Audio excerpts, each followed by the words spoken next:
Monsieur le Président, tous les membres du CA sont présents. Bon. Alors, on est prêt pour commencer, Mme Leclerc? Tout à fait. La parole est à vous. Merci beaucoup. Alors, bienvenue à vous tous. Alors, je souhaitais bienvenue, bien entendu, à cette première assemblée publique de 2022. Alors, l'année débute quand même bien à la STO avec un vote de confiance que nous avons reçu de la ville de Gatineau.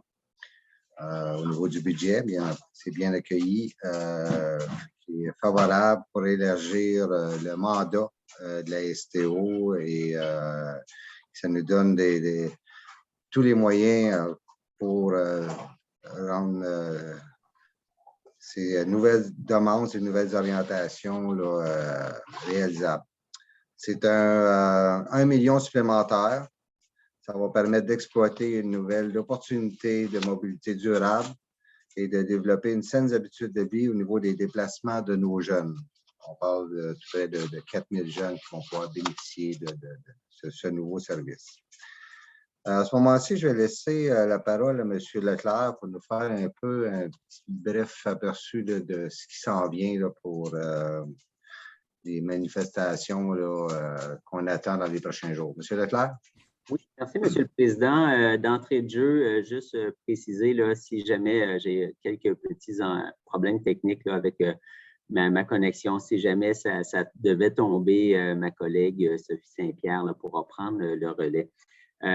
Donc, je profite évidemment du conseil d'administration et de la présence des médias pour faire le point, là, puis en même temps m'adresser à vous et à notre clientèle là, sur ce qui s'en vient dans les prochains jours avec les manifestations à Ottawa.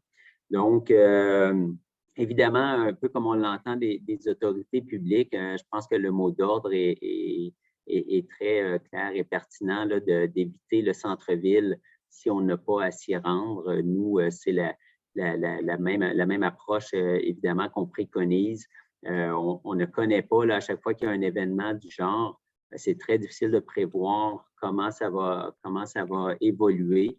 Quelles seront les conditions dans lesquelles on peut offrir un service. Et pour nous, ce qui est bien important, c'est de faire une planification adéquate en amont avec l'information, avec les échanges qu'on a des forces de l'ordre et de nos partenaires pour pouvoir communiquer une information qui est claire à notre clientèle et leur permettre de planifier leur déplacement en conséquent. Donc, on va évidemment adapter notre desserte au centre-ville d'Ottawa à partir de samedi. Donc, la desserte, les lignes qui se rendront à Ottawa seront la ligne 400 seulement, donc qui va traverser du côté d'Ottawa et qui va se rendre à la station Pimisi. Donc, c'est une fréquence aux 15 minutes là, qui va traverser du côté d'Ottawa. Et puis, qui va, comme je le disais, là, qui va pouvoir se rendre à la station Pimisi de l'O-Train. Les correspondances du côté du Québec se feront aux terrasses de la Chaudière. Donc, les lignes vont se rendre, les lignes du côté québécois vont se rendre aux terrasses de la Chaudière et c'est à partir de là qu'on fera les correspondances. La raison de cette décision, c'est qu'on veut éviter, évidemment, ce qu'on dit de perdre des autobus là, dans la manifestation, c'est-à-dire que les autobus, par la suite, doivent faire d'autres circuits en rive québécoise. Donc, d'éviter de les envoyer dans la circulation, dans les manifestations. Premièrement, ça va permettre aux forces de l'ordre de l'autre côté d'assurer la sécurité au centre-ville. L'autre élément, c'est que nous, ça nous permet également là, de stabiliser et de protéger notre service en rive québécoise. Donc, pour tous les gens qui auront à se déplacer du côté du Québec, on veut minimiser l'impact potentiel le plus possible. On aura des inspecteurs également sur le terrain qui pourront épauler nos chauffeurs et orienter la clientèle aux besoins. Donc, évidemment, pour nous, le mot d'ordre va être la sécurité et la priorité. On va voir l'évolution des conditions sur le terrain. Et si à tout moment, là, on évalue, si les gens évaluent qu'il est plus sécuritaire de traverser ou qu'il est plus possible si les ponts devaient être bloqués, là. Donc, on va s'adapter au fur et à mesure, puis on va prendre nos décisions en conséquence. Donc, on communiquera l'information à notre clientèle en temps réel, mais on voulait déjà faire part de cette information-là dès aujourd'hui là, pour que les gens puissent planifier en conséquence. Donc, ça fait le point, Monsieur le Président. Merci, M. Leclerc. Alors, on peut permettre de proposer à notre clientèle, s'ils ont une journée de congé en banque, ce serait peut-être idéal de la prendre demain, peut-être. On souhaite que tout y aille bien. Maintenant, nous allons aller avec, avant d'aller à l'ordre du jour, bien entendu, vous savez que nous avons aujourd'hui l'adoption du budget pour l'année 2022. Alors, sans plus tarder, je vais demander à notre directrice des finances, Mme Caroline Georges, de nous faire une présentation sommaire du budget. Mme Georges, s'il vous plaît.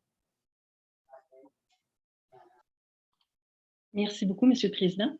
Bonjour à tous. Bienvenue à cette présentation du budget 2022 de la STO. D'entrée de jeu, je voulais juste mentionner que normalement, la présentation du budget se fait à la fin du mois d'octobre. Toutefois, dans les années d'élection, normalement, c'est à la fin du mois de novembre, mais cette année, exceptionnellement, suite aux demandes là, de la BRS et des élus municipaux, l'étude du budget de la ville de Gatineau a été retardée un peu et a été faite au mois de janvier. Donc, c'est la raison pourquoi que notre budget est seulement qu'adopté aujourd'hui et sera adopté par la ville de Gatineau lundi le 31 janvier.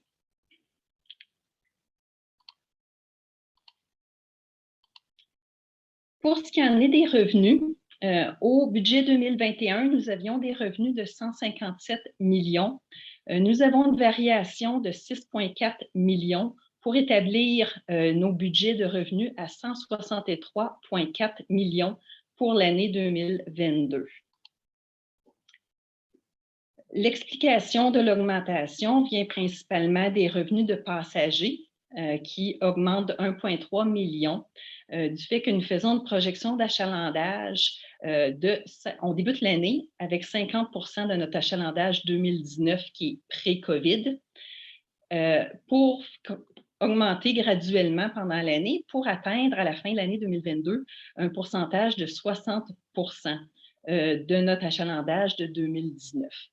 Il y a également une hausse de la tarification qui va se faire exceptionnellement cette année à partir du 1er mars, du fait que nous adoptons notre budget aujourd'hui et nous devons l'afficher dans les journaux là, pendant 30 jours. Donc, les tarifs seront en vigueur à partir du 1er mars.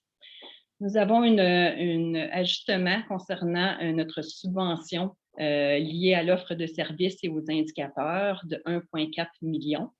Nous avons également le programme d'aide d'urgence qui augmente de 2,4 millions pour notre année 2022. Je vous rappelle que le programme d'aide d'urgence mis en place par le gouvernement couvrait les années 2020, 2021 et se termine le 31 décembre 2022. Nous avons aussi la contribution des automobilistes qui augmente de 100 000 $. Ça, c'est le 30 $ que nous payons sur nos plaques d'immatriculation de nos véhicules. Il y a aussi la contribution municipale qui augmente de 4 millions. Comme M. le Président l'a mentionné, c'est le 3 millions qui est de nature là, habituelle, plus 1 million supplémentaire là, pour, en lien avec les nouvelles orientations que le cabinet de la mairesse veut bien nous donner pour tout ce qui est la mobilité durable. Donc, comme je l'expliquais, notre achalandage basé sur l'année 2019 pour notre année 2022, nous commençons l'année avec un 50% pour essayer de terminer l'année avec 60%. Et après ça, c'est des augmentations de 10% annuellement. Donc, 2023 de 60 à 70, 70 à 80 pour 2024 et 80 à 90% pour l'année 2025. La grille tarifaire qui sera en vigueur le 1er mars, il y a des petites augmentations. Sur l'abonnement mensuel, on peut voir que les augmentations là, varient de 0 pour notre programme ECO jusqu'à 1 $ pour la passe mensuelle adulte et aîné. Au niveau du billet et du comptant, une petite augmentation de 10 sous par passage pour adultes et étudiants aînés pour le billet et pour le comptant adultes étudiants, une augmentation de 10 sous pour s'établir à 4,10 $ et pour les aînés, une augmentation de 5 sous pour s'établir à 2,70 $. Au niveau de nos dépenses, nous avions un budget 2021 de 157 millions avec une variation de 6,4 pour un budget de 163,4, donc un budget équilibré pour l'année 2022.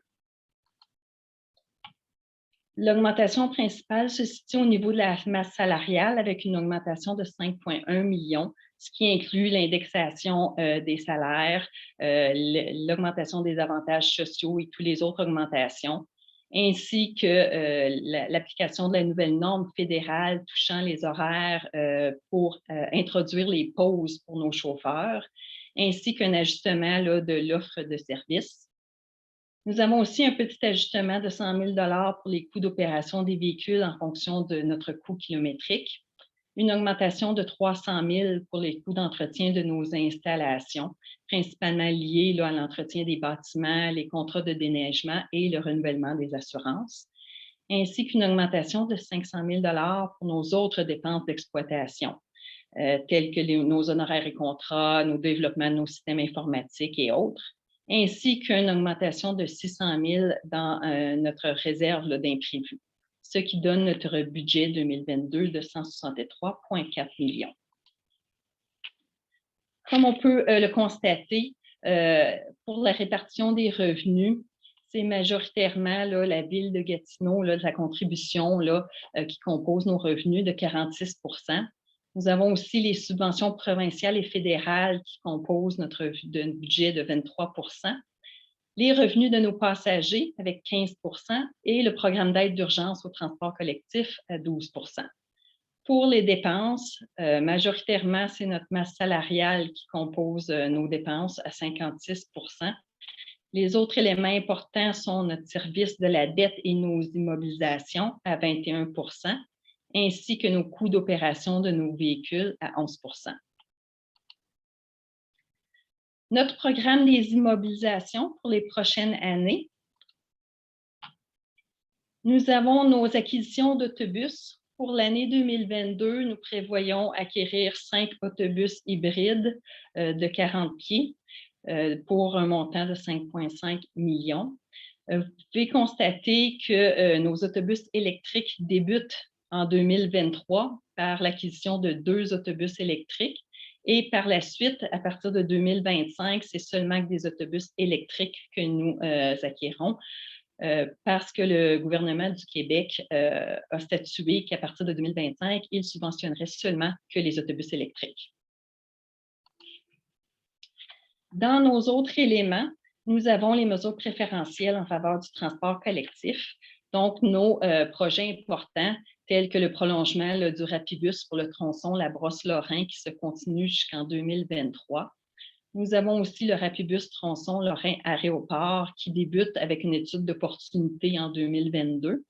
Nous avons également le système de transport collectif structurant secteur ouest, le tramway qui continue, ainsi que différentes mesures préférentielles sur des grands artères de la ville de Gatineau, tels que le boulevard des Allumetières, boulevard du Plateau, boulevard Saint-Raymond, qui se réaliseront au cours des prochaines années. Dans nos autres projets, nous continuons la mise à niveau de notre garage ici au 111 rue Jean-Proulx.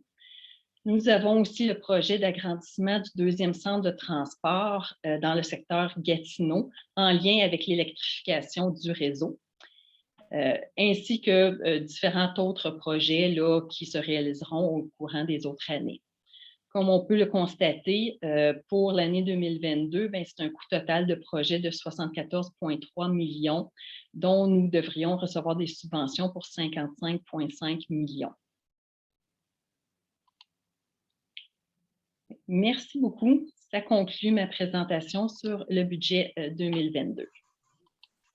Eh bien, merci beaucoup, Madame Georges. Alors, maintenant, nous allons procéder avec l'ordre du jour.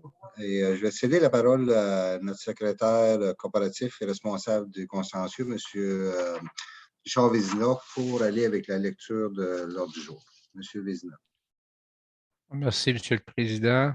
Je mets à l'écran l'ordre du jour de l'Assemblée publique. À l'item 1.1, vous avez la période de questions. On m'informe que nous n'avons pas reçu de questions. Donc, on passe au point 2.1. Au point 2.1, c'est l'adoption de l'ordre du jour, proposé par M. Leclerc et appuyé par Mme Bélisère. Les points 2.2 et 2.3, il s'agit d'adoption de procès-verbaux de l'Assemblée du 16 décembre 2021 et de l'Assemblée extraordinaire du 20 janvier 2022. Ces adoptions sont proposées par Mme Bélisère et appuyées par M. Brière. Les deux prochaines résolutions, 4.1 et 4.2, concernent le prolongement du Rapibus vers le boulevard Lorrain, le projet du lot 232. Elles seront adoptées ensemble. Les travaux de construction pour le prolongement du Rapibus et de la piste cyclable jusqu'au boulevard Lorrain se déroulent dans des milieux humides au cœur du parc du lac Beauchamp. Dans le cadre des travaux de consolidation des tourbières, une quantité supplémentaire de matière granulaire est nécessaire, ce qui représente une dépense de 1 361 499,12 $, taxes incluses. De plus, les quantités de roc à retirer par travaux de dynamitage et par marteau-piqueur initialement prévues ne concordent pas avec la réalité rencontrée sur le terrain. En effet, le roc d'un secteur situé à proximité des résidences a dû être retiré par marteau-piqueur, ce qui représente une dépense additionnelle de 654 235,95 $, taxes incluses. On vous demande que ces deux modifications au contrat, octroyées à Couillard Construction Limitée, l'entrepreneur responsable des travaux de construction du prolongement, totalisent des dépenses additionnelles de 2 15 735 $, taxes incluses, soit approuvées. Cette somme sera puisée dans le budget de contingence prévu pour ce projet. Ces résolutions sont proposées par M. Lessard et appuyées par Mme Murray.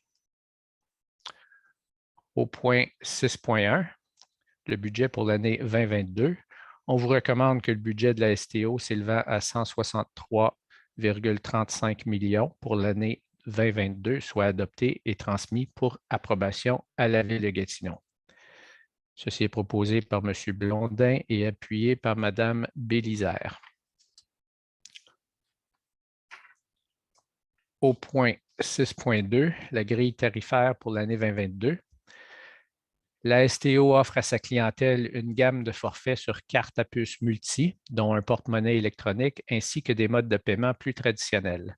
La structure tarifaire proposée en 2022 continue de valoriser la fidélisation et l'usage accru des titres sur carte à puce multi. On vous recommande que les tarifs indiqués au budget 2022 soient acceptés et mis en vigueur à compter du 1er mars 2022. Proposé par M. Leclerc et appuyé par M. Brière. Au point 6.3, nous avons le partage des coûts d'exploitation du transport adapté pour l'année 2022. Depuis plus de 40 ans, la STO offre un service de transport adapté aux besoins des personnes à mobilité réduite.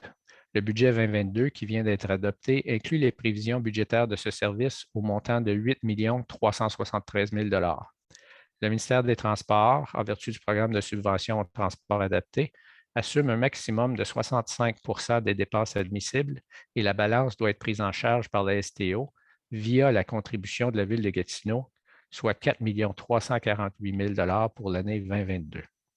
On vous recommande d'approuver le partage des coûts d'exploitation du transport adapté tel qu'indiqué. Ceci est proposé par Mme Bouladier et appuyé par M. Lessard.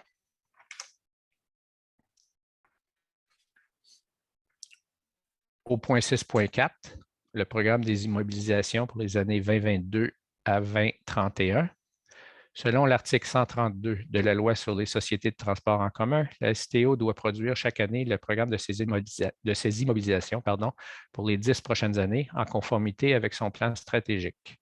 On vous demande que le programme soit approuvé et transmis pour approbation à la Ville de Gatineau. proposé par Mme Murray et appuyé par Mme Bélisère. Au point 8.1, nous avons l'octroi de contrat pour la fourniture de chaussures pour les chauffeurs, les gestionnaires de premier niveau et les contremaîtres. Selon les conventions de travail, la STO doit fournir des chaussures à 3 groupes d'employés. Suite à un processus d'appel d'offres public, une soumission conforme a été reçue. On vous demande d'octroyer le contrat à Riobec Sécurité Inc. et ce pour une durée de 48 mois, comprenant 2 commandes et une 3e optionnelle au montant totalisant 362 345,45 $, taxes incluses. Ceci est proposé par M. Brière et appuyé par Mme Bouladier.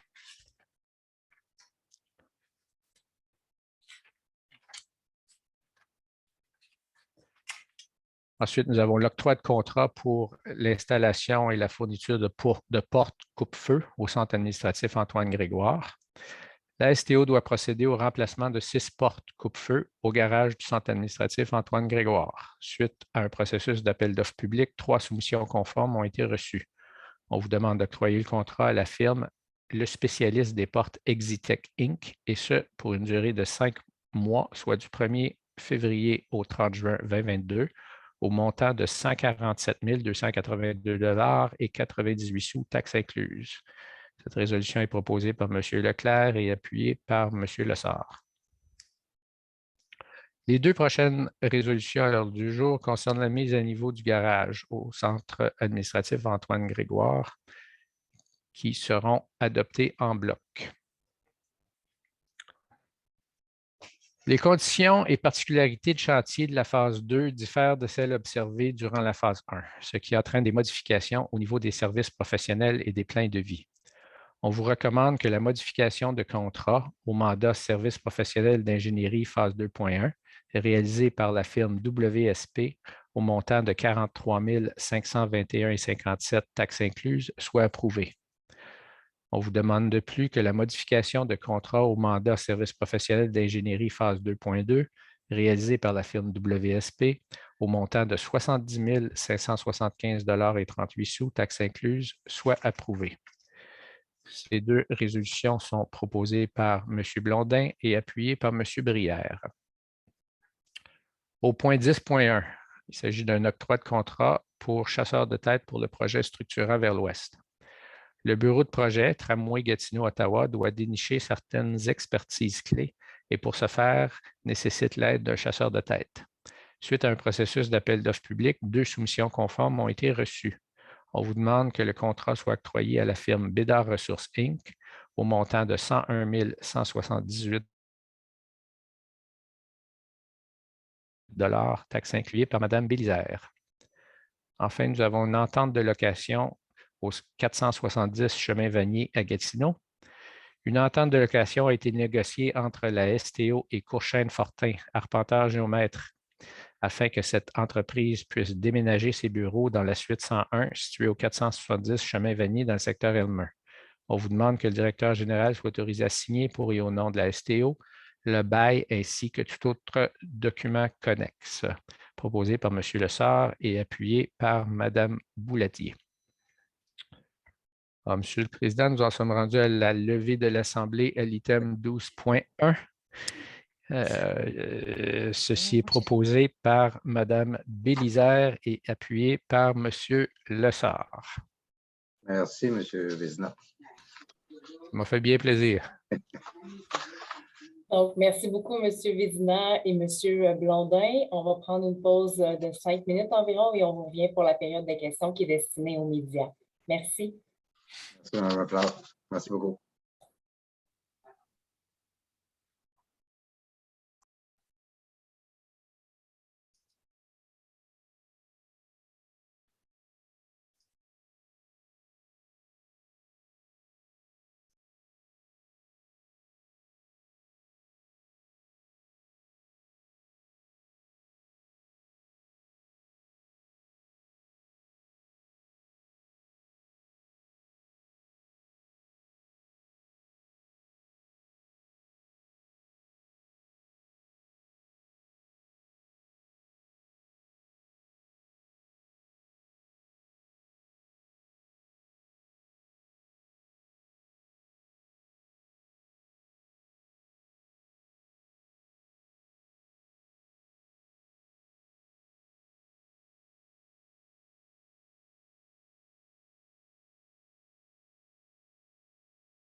José, je ne sais pas si oui, Madame Oui, Lafleur. je suis de retour.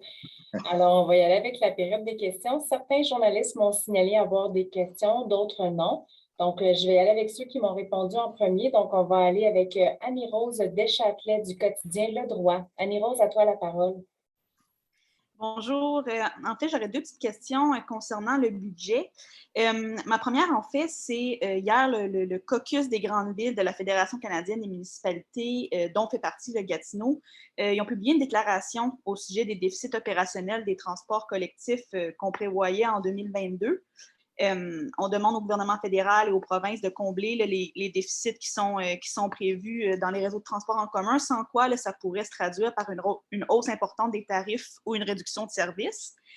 Pourtant, vous, de votre côté, aujourd'hui, vous avez présenté un budget équilibré. On mentionne dans le communiqué, entre autres, là, que c'est grâce à un appui financier du gouvernement du Québec. Donc, si je comprends bien, vous êtes en meilleure posture, contrairement aux services de transport de certaines autres grandes villes, puis vous n'avez pas nécessairement besoin de davantage d'engagement financier gouvernemental. Je vais parler pour cette année. Je vais laisser M. Leclerc tantôt intervenir là-dessus aussi. Je vais parler pour cette année. Puis cette année, on a réussi, grâce à l'aide financière de Québec, d'équilibrer notre budget. Aussi, la participation de la Ville aussi nous a aidé beaucoup dans ça. Parce qu'on a eu l'aide financière pour les dernières années, bien entendu, puis il restait un montant. Je dois vous dire que j'appuie cette demande-là parce qu'à partir de 2023, c'est là que nous risquons d'avoir un problème majeur, c'est qu'il va nous manquer tout près de 20 millions pour équilibrer notre budget. Alors, il faut absolument que Québec nous donne de l'aide financière parce qu'on sait que l'achalandage n'est pas revenu à 100%. On a une perte au niveau de nos revenus d'achalandage, puis on veut quand même maintenir une qualité de service en mesure du possible, mais il y a des coûts à ça. Alors, je ne sais pas si M. Leclerc pourrait rajouter là-dessus, mais... Oui, merci, M. le Président. Effectivement, la sortie, puis on l'a vu, je pense que ça a bien fait les manchettes avec le départ annoncé de M. Tremblay de la STM qui a vraiment mis en lumière l'enjeu structurel là, auquel on fait face. Notre président en a parlé, là, si vous regardez attentivement dans notre budget, le programme d'aide d'urgence au transport collectif représente 12 de nos revenus pour un montant de 19,8 millions. Mais ça se terminait en 2022. Donc, il n'y a toujours rien d'annoncé pour 2023. Donc, comme notre président l'a dit, c'est très préoccupant parce que pour 2023, on a un manque à gagner minimalement de 20 millions, voire plus selon l'augmentation des dépenses. Donc, ça, c'est préoccupant et il faut voir au-delà. Je pense que l'appel des villes et l'appel de M. Tremblay également, c'est de voir au-delà d'une aide, par exemple, pandémique pour soutenir dans ces cas-là. C'est de façon structurelle, comment est-ce qu'on finance le transport en commun pour s'assurer que les sommes soient récurrentes et indexées. Donc, ce qui n'est pas nécessairement le cas.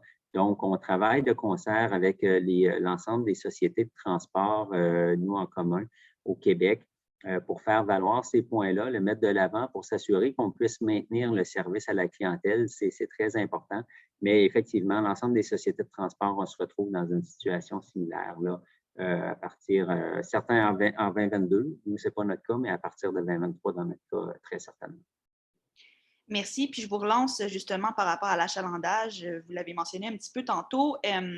Le budget là, est établi selon l'hypothèse d'une récupération graduelle de 50 jusqu'à 60 à la fin de 2022 là, du réel de 2019. Est-ce qu'on a envisagé des scénarios budgétaires pour un achalandage qui serait beaucoup moindre? Parce que c'est ce qu'on espère, c'est ce qu'on estime, mais on ne sait pas exactement là, officiellement quand ou si on va atteindre réellement là, ces niveaux-là, vu la situation qui est instable actuellement. Je vais vous laisser avec ces précisions-là. Certainement. Bien, merci de votre question. Effectivement, nous, on a des scénarios, puis on les regarde. Le scénario, d'ailleurs, quand on a plutôt en 2021, quand on a commencé à regarder là, pour nos projections, elles étaient plus élevées, donc on les a revues à la baisse. Ce scénario-là de débuter à 50 pour nous, évidemment, là, il est réaliste. C'était un de nos scénarios révisés, justement, peut-être un peu plus conservateur. On a terminé l'année, on était à près là, de 50 juste avant l'arrivée d'Omicron. Nous, ce qu'on voit évidemment quand on fait notre prévision, puis c'était le cas pendant toute la pandémie, à chaque fois qu'il arrive une vague, on voit l'impact. Donc, si je vous donne l'exemple, je pense là, de mémoire, en novembre, on était à environ 47 d'achalandage par rapport au niveau de 2019, puis en décembre, on était à 43 Donc, dès qu'il arrive une vague, puis qu'il y a des restrictions gouvernementales, des fermetures de commerce, des couvre-feux, là, il y a un impact sur notre achalandage. Donc, nous, c'est ce qu'on va suivre de façon très, très étroite. Je vous dirais, on partage les données avec, on fait des échanges de données avec les autres sociétés de transport. Même chose avec nos collègues à AOC Transpo, voir comment ça évolue. On a des discussions avec le gouvernement fédéral sur une base régulière, la Ville d'Ottawa, la Ville de Gatineau, le NTQ également pour suivre la situation de près. Donc, on pourra s'adapter. Mais pour l'instant, c'est les scénarios qu'on a que je vous dirais là, qui sont les plus réalistes parce qu'on est pratiquement à ces niveaux-là là, de débuter à 50 Merci beaucoup. Merci. Merci beaucoup, Annie-Rose. Je vais céder maintenant la parole à Yannick Boursier de l'Info Basse-Lièvre.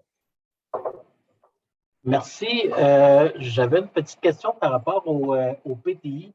Je regardais le nouveau programme des immobilisations, plutôt, excusez, je vais le dire de la bonne façon, et je voyais qu'il y avait une dépense qui était là dans celui de l'année passée qu'on ne retrouvait plus concernant l'électrification des investissements pour l'électrification. On parlait quand même de 25 millions sur 3 ans et de 45 millions sur 5 ans. Je me demandais un peu qu'est-ce qui avait changé de ce côté-là. C'est clair, là-dessus, je sais qu'au niveau des installations, je crois. Hein? Oui, certainement. En fait, le projet d'électrification s'y trouve encore. Vous allez voir, là, il y a au niveau des autobus, mais si je vous porte il y a une section dans notre programme des immobilisations là, où vous voyez, c'est regroupé dans l'agrandissement du deuxième centre de transport, le CEE. Et là, vous voyez les investissements, entre autres, en électrification du réseau. Donc, on a tous les investissements là, qui sont prévus sur une période là, de quelques années là, qui vont totaliser environ 130 millions. Donc, c'est encore prévu dans notre programme d'immobilisation.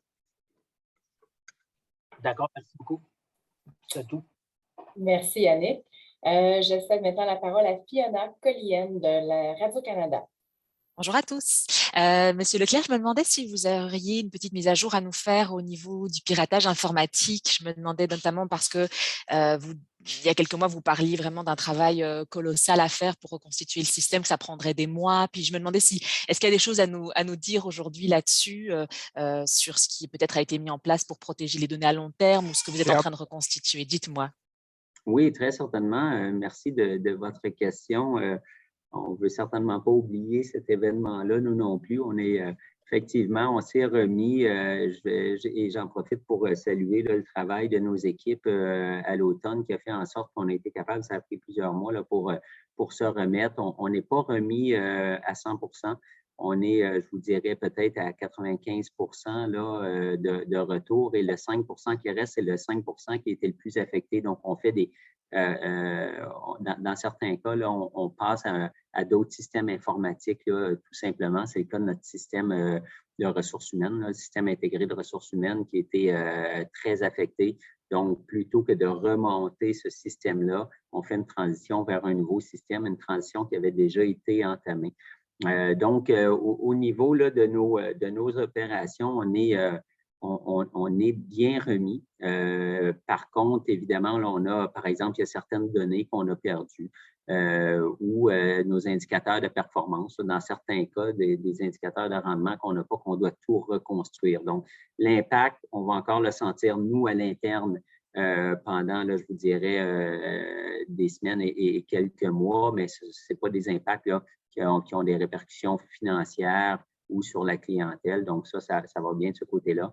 Dans notre budget, on a également prévu on amorce un virage numérique Donc, on a des sommes prévues au niveau de la cybersécurité. Puis, on aborde là, le virage de la transformation numérique. C'est ce qui va nous permettre à terme de vraiment sécuriser l'ensemble de nos systèmes, comme c'est le cas là, de la plupart des organisations. C'est certain que la cybersécurité demeure une des menaces les plus importantes en 2022 pour toutes les organisations. Donc, on n'y fait pas exception, mais on est mieux outillés qu'on était là pour y faire face.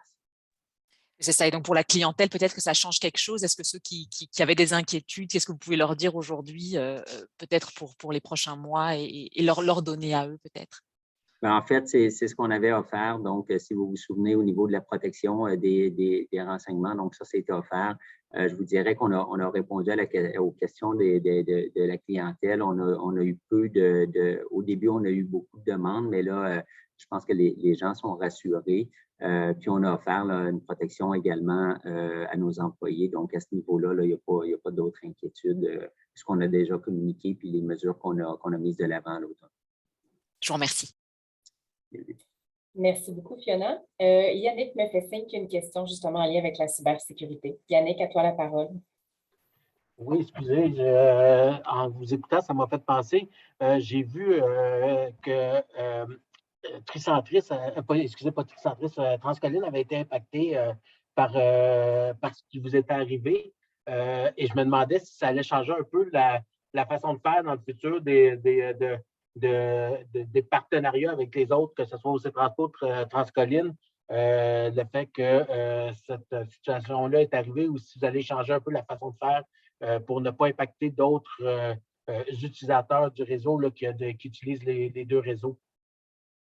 Et en fait, au niveau de l'impact, c'est certain que, par exemple, un peu le volet système billettique de Transcoline, on utilise nos systèmes. Donc, pour ce qui est des cartes, c'est la même chose. Donc, quand nous, on était impactés, c'était le même élément, là. Donc, évidemment, ça fait partie des considérations, ça fait partie des risques quand on fait, là, on sait qu'on tend de plus en plus vers un arrimage, avoir une vision métropolitaine des transports, on développe des partenariats, on partage des technologies également. Bon, c'est certain qu'à ce moment-là, on partage également le risque.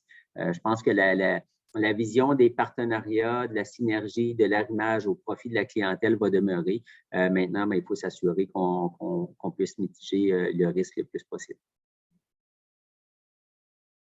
Est-ce que ça a touché au C-Transpo aussi? Excusez, je n'avais pas posé la question avant, mais... Non, parce qu'ils ont un système de billettique là, avec la carte Presto qui est complètement séparée, complètement indépendant, donc il n'y a pas eu d'impact à ce niveau-là. Merci beaucoup. Yannick. Merci beaucoup, Yannick. Annie-Rose, Fiona, si vous n'avez pas d'autres questions, sinon manifestez-vous. Non, c'est bon pour moi, merci. Merci beaucoup. Alors, c'est ce qui met fin à la période de questions. Merci beaucoup, messieurs.